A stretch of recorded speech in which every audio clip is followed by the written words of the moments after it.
Very excited to be introducing our third speaker of the day, neighbor to the north, Secretary Denise Reilly-Hughes from the state of Vermont. Denise was appointed as Vermont State CIO and Director of the Agency of Digital Services in September of 2023. And she joined the agency as Deputy Commissioner. She came to ADS with over 20 years of technology experience in the private sector, and her background includes licensing contracts, strategy, customer success, and executive leadership. She's got a decade of experience working across state and local government here in New England, and supported folks transitioning to the modern workplace environment in the cloud. Here's the fun fact for Denise. She used to make the drive from Vermont to Boston on a much more regular basis before taking on her current role. The drive typically takes under 3 hours. I think that was true today, which is currently the same amount of time it takes to get through the Sumner Tunnel from Logan Airport. All right, with that, Denise, thank you.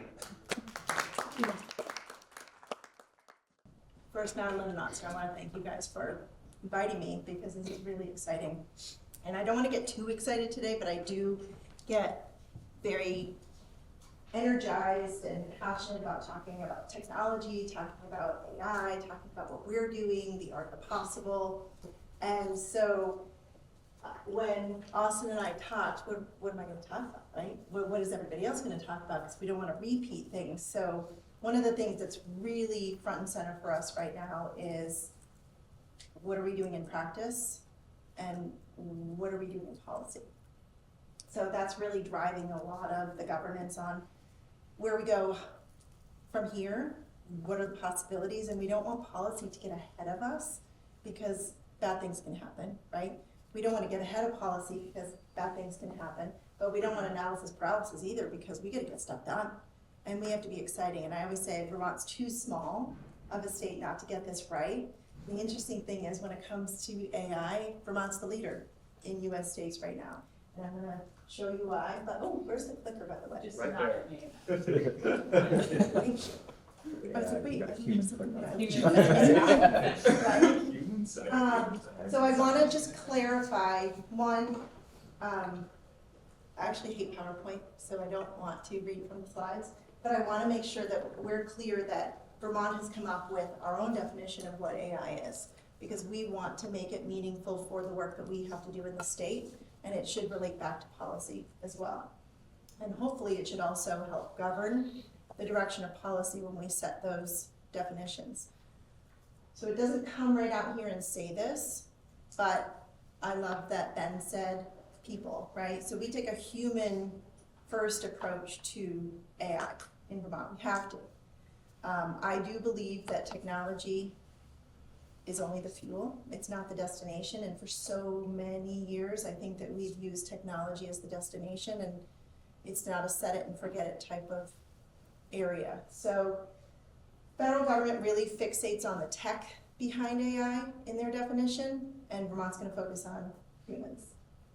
So just to share a little bit of our journey, this is where I get really excited, so I'm going to hopefully talk off the map because honestly I don't even remember the dates because they don't matter, but 2018 we had the Agency of Transportation say we've got all of these projects and they're going nuts and we don't know what to do, we need some help, and we've got all these data points, we don't know what to do with them. So they wanted to use AI, which is interesting because AI is usually user-driven first. You don't look at the tech departments or the IT agencies and say, us telling users, you're going to use AI in this. It's got to come from the user first, which is also why we have to get in front of it because users are going to light it up before we know about it. It's got to be educated about it. So we worked with transportation to look at some of the geospatial data that we had, some of the roadway data that we had, to be able to identify where the traffic signs were on state highways and start running automated analysis around inventory identification, replacement, going from not just the signs but the lines, rumble strips, the other assets that would be considered as part of the roadway. And what that allowed them to do is help get started in a more meaningful way when it came to bringing on new projects. What are the adjacent roads and areas coming in? So It doesn't sound very exciting, but for us, it was super exciting. And so at that time, we had a lot of great collaboration with not only the governor's office, but the other agencies, and we created the AI task force. I think that was probably one of the first in US states. And so what the task force did is, imagine that through the pandemic, they came up with a bunch of information, data research, and they came up with a report that they submitted forward, which basically said, we want you to put an AI council in place, and this is what we'd like from the council, and we did. And so our council went into effect along with the creation of an AI director, which was the first in the country for US states. Cities may have had them, federal government may have had them, but we were the first in the US. And that council is made up of an interesting group of people, and I'll show you what that is in a minute. But what the council did was they had to come up with a code of ethics around AI. And how do you do that when you're starting from scratch? And the interesting thing is the council is not made up of engineers and a bunch of folks from my agency. It's made up of folks from across the state, which is really great. So we have a lot of good voices at the table. What we also did is, and this is in legislature too, every year we have to submit a report on AI inventory. Where are we using AI and what is it? And there's a whole host of criteria that we report on. Biases, auditability, content, what's in there. So we govern ourselves in that space. So I joined in 23 in January, having never worked a day in public sector in my life. And it was eye-opening, right? You think you know because you work with them, and then you really find out what's underneath the hood, and you're like, oh my goodness. But we had the AI office, and we had the team, and we had the council, and we were doing really great things. But what we also had is, we had this group over here on the data side that was doing stuff. You know, they were doing governance, they were doing data mapping, they were doing some data analysis, but we weren't joined. And you can't have AI without data, right? AI doesn't function without data. So we took the director of AI after 1 year in his role, and we moved him to chief data and AI officer, and we actually built the team it's under my agency, but we built the team to be data privacy, data analytics and governance, constituent services, and when I say constituent services, it's the front side of tech services for our constituents, so that we can start delivering a consistent, same experience regardless of which agency or department that folks are working with. There's a couple of states that are saying no wrong door, or one door. Well, there are wrong doors, especially the ones that we didn't bring into the fold. And so we have to be really careful about how we phrase that entry point. We want the user experience to be consistent, but we're not going to be able to do 100%. And so being open, being communicative, being clear on what that door is, so that our residents all don't have to have degrees in civics, it would be really, really great. And so that has helped us really navigate much further around adoption of AI and also governance of AI too. It's easy to get tech, really easy to get tech, especially when it comes to what you guys were just talking about before. Unstructured data versus structured data. Where does it reside? Who owns it? Who doesn't own it? And the interesting thing is the Agency of Digital Services is one of the only 2 agencies in Vermont that support the entire state government environment. We're the custodians of all the data. And we're not the owners, right? But there's a misnomer that just because it's public sector or because it's government that it's public data. It's not. It's highly sensitive data that is unstructured in the same place at the same time. And when we light up AI, what happens? We expose all of that, and then you can't take it back. So we really care about where the data is when you are building your tools or when you are buying your tools, because if it is sitting in a place that is unstructured data and there's no governance around who's allowed to access it, and you're treating AI like a user that has unfettered access to be able to manipulate and access the data and regurgitate and do whatever it needs to do, you've created a danger zone for our residents. And so we care about data privacy. We don't have a federal law. It means that tech organizations don't have to comply with anything specific. And so you're seeing that each state is now coming up with their own data privacy law. Because you need that before you have AI law. How can you have AI law without data privacy law? So we do believe in Vermont that that's what's going to have to happen first. So that's that scope beyond state government, data privacy. We're really looking at protecting Vermonters, but also enabling the access to service so we don't keep on making it so complex in government. We can change the slide. So I feel like I'm reiterating what I just said, but Google will tell you that they coined the term human-centered design. I don't believe that. They didn't. But we are taking a human-centered approach. And the reason why is we believe in the state of Vermont that we want to have the robot be the extension of our arm. We don't want to be the extension of the robot. And that's very distinctly different when it comes to starting up and enabling AI. We also don't believe that we are going to be generating AI in government at this phase in the game that is going to be counteracting cyber warfare around nuclear or blah, blah, blah, you know, fill in the blank, whatever that may be. That's not what we're doing. That's at the moment somebody else's problem. What we believe is that it's a tool, right? It's another power tool. But it's a power tool for people, for humans to use to be able to get things done. And I want to dispel something too. AI doesn't cost people their jobs, but jobs are becoming so monotonous that we can't fill them. Our unemployment rate is 2.1% right now. The US unemployment rate is 4%. That's really, really low. And so for our governor, he's looked at some of the data analytics that we have. 14,000 less kids in our public education system, which in Vermont, I think you're gonna laugh at this one. So 80,000 kids, which I think is like the city of Boston public schools. But it's fun, you know. I think I look at Vermont as like that. We blasted Kevin Bacon, the Kevin Bacon 6 Degrees of Separation. Who wrote that theory? You guys know. You guys must know that, right? 6 degrees of separation. It's 2 in Vermont. It is. Those who have lived there, been there for a long period of time and loved it, but they're not there anymore, they are. And those who know somebody who has lived there, and that's it.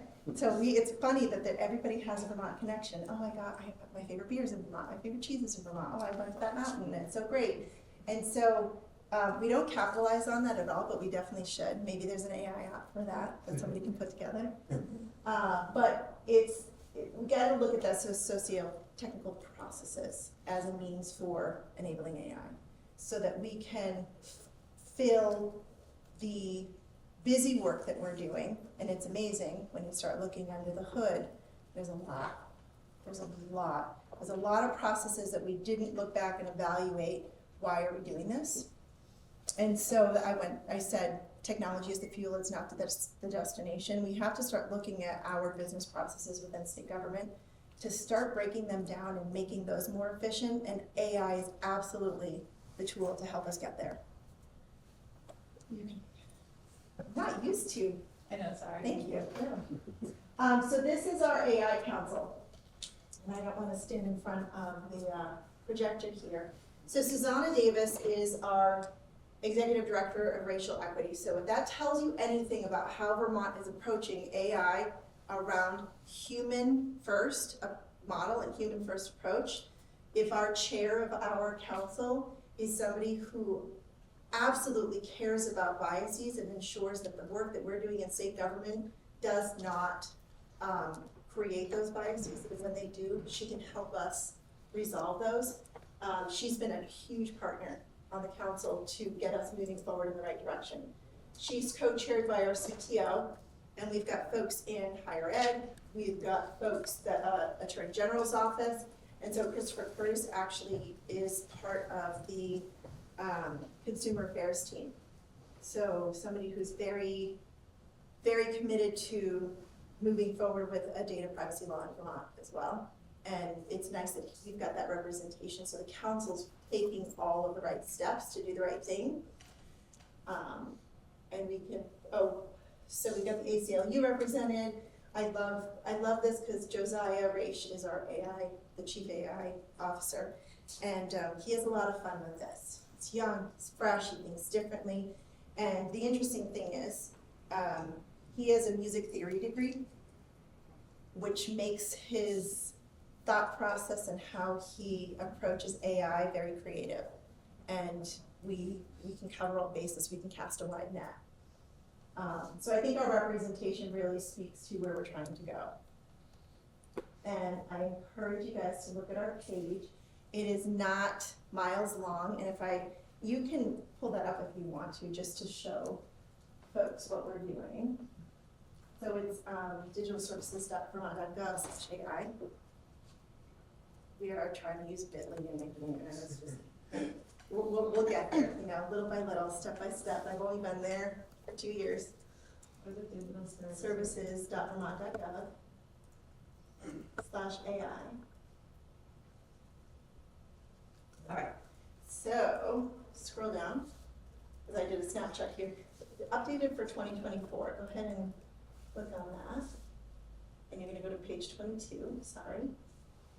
And the reason why I wanna show you this is, these are the things I want you guys to think about before you go and say, oh, wouldn't it be cool if?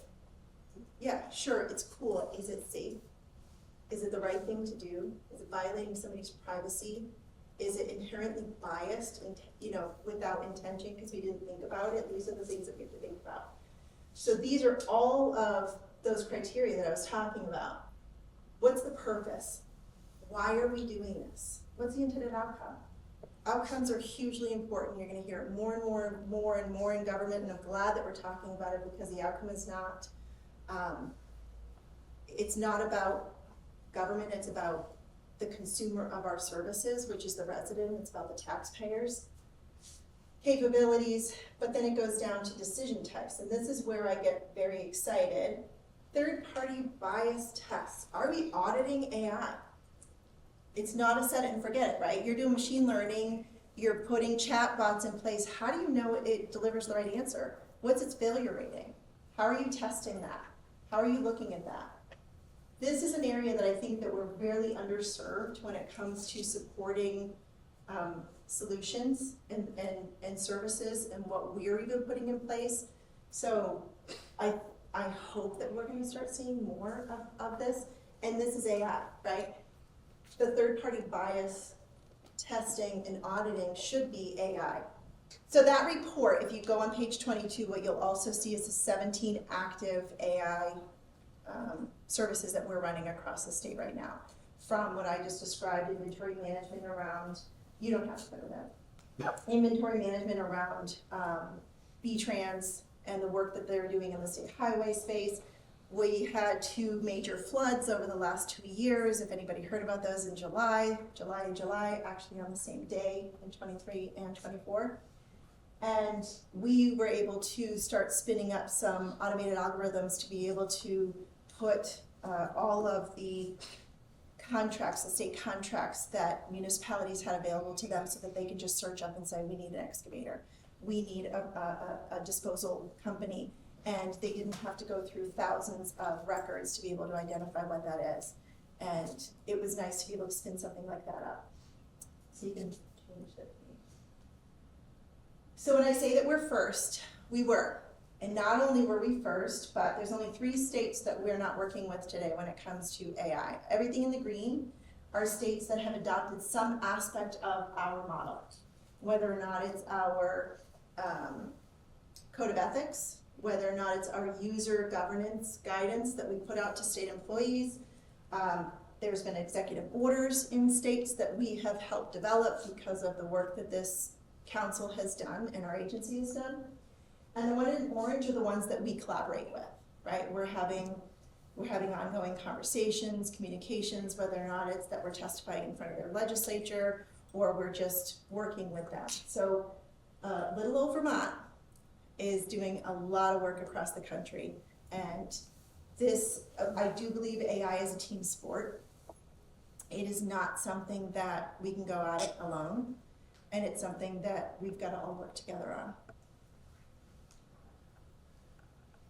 I don't want to get into this. These are just components of it, of our code of ethics.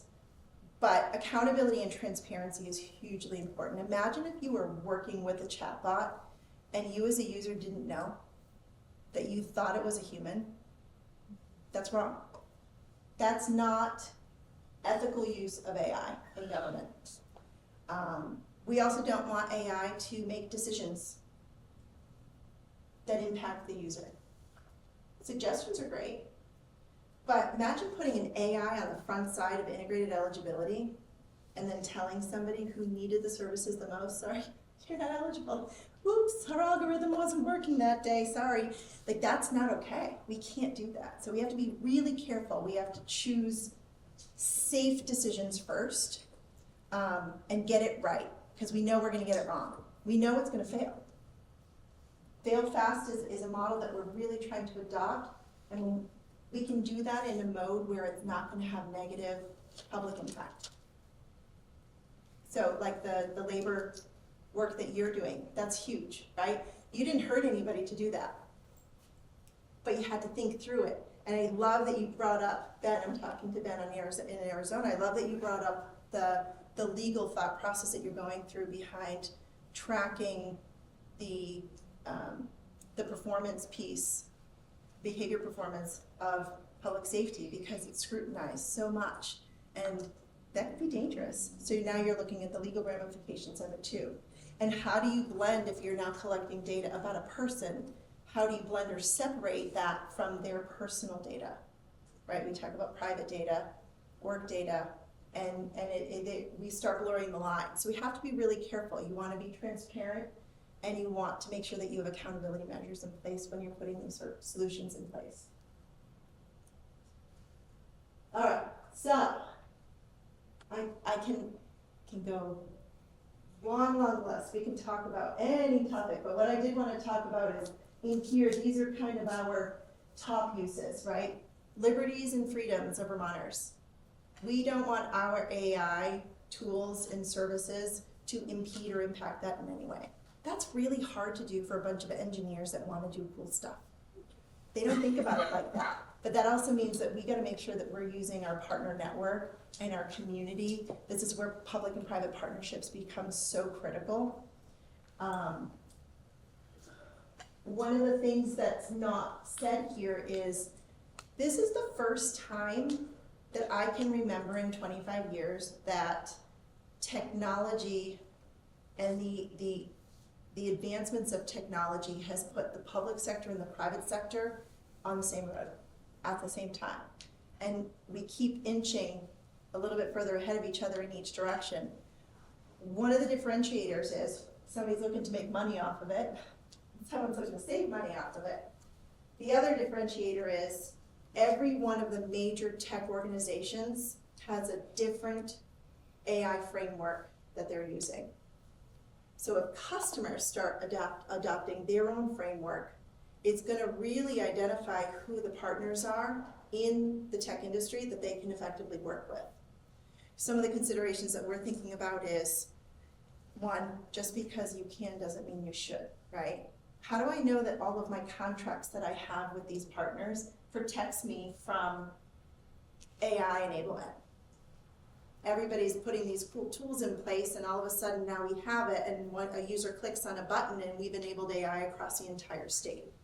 Well, we didn't need to do that, so we need some legal protections in our contracts to make sure that those things don't happen. And that's my greater fear right now, because we can control what goes live, except when we can't control it, and we don't have legal protections in our contracts to prevent that.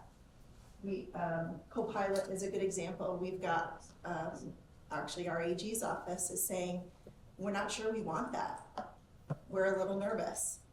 And so now we have to have the conversation around privileged access and data controls, and are we actually creating new public records in this? Or are we just creating extra audit logs? So there's that too. We want to improve the delivery of services for Vermonters. I will be the first one to admit, we have made this so challenging. We live in vacuums and bubbles, and we forget that for all of the, let's call it 5,432, and I made up that number, services that we have in state government, it's the same people, it's the same residents, same taxpayers. So that one person could be interfacing with us 25, 35, 45 different ways, and we've made it so painful. And so this is a way to help mitigate that and to help relieve that too. The other piece is the public servants. So I always say that the user experience is one of the key priorities of my agency. User experience is extremely important, especially in the digital world, right? Everybody wants information access at their fingertips, and they want it to be easy. They want it to look nice, they want it to be truthful, they want it to be real. And so we've got the Vermonter, who's our audience, but then we also have the state employee. And then we also have, with my team, it's the department, right? The engineers, the staff. And then the improved efficiency in government. It's an opportunity-rich environment in that space. It's very easy to take a lot of our manual processes and automate them. It's something that it's going to take a long time to do, but we're doing it now. But we've got some guidelines and we've got some rules. So our governance also says, don't use this to create new capabilities that we're not doing today. That's not what it's for. We also want to make sure that we're not limiting the rights of Vermonters through this. So if we can pass our data privacy law this year, we need to make sure that we can comply with it when it comes to our services. And the interesting thing is government will likely be exempt from that policy. And for me, that's a scary thing because one, it makes us a better target for cybercrime. But two, you have no choice to have your data in our systems. And there's no guarantee to you that we are storing it and keeping it in a secure, meaningful way that it's protected. And so there's that balance. And we should be obligated to that. Decisions without human intervention. So I think that it was Mitch that was talking about it. You have to have the human in the center of AI. We will not terminate jobs. Cloud didn't. That was the biggest fear when we went to the cloud, is that we're gonna lose our jobs. No, they're gonna change. And all of the nonsense that you're doing goes away. And then the confusion piece, is that's the last thing. So we have to, AI is not a set it and forget it type of service and solution, or series of algorithms or tools or utilities. It is something that has to be massaged. It has to be cared for. It has to be identified. It has to be managed. And that's what's gonna help us. I don't know as far as time goes, sorry. You can hit the next slide. Am I over? See, I talk way too much. Sorry. I already talked about this. All right. So good, bad, the ugly, we're done. All right. See, I can talk forever. This is the problem. If there was a big clock up there, oh, there is.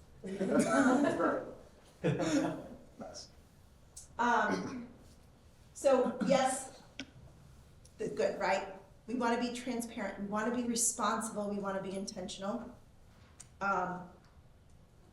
We do know that we're going to have to fight bad AI with AI, and we're already seeing it in the cyberspace, and we don't want to lose sight of that. But we definitely want to use AI to be the disruptors to transform government in the way that we know it needs to be to sustain itself in the future.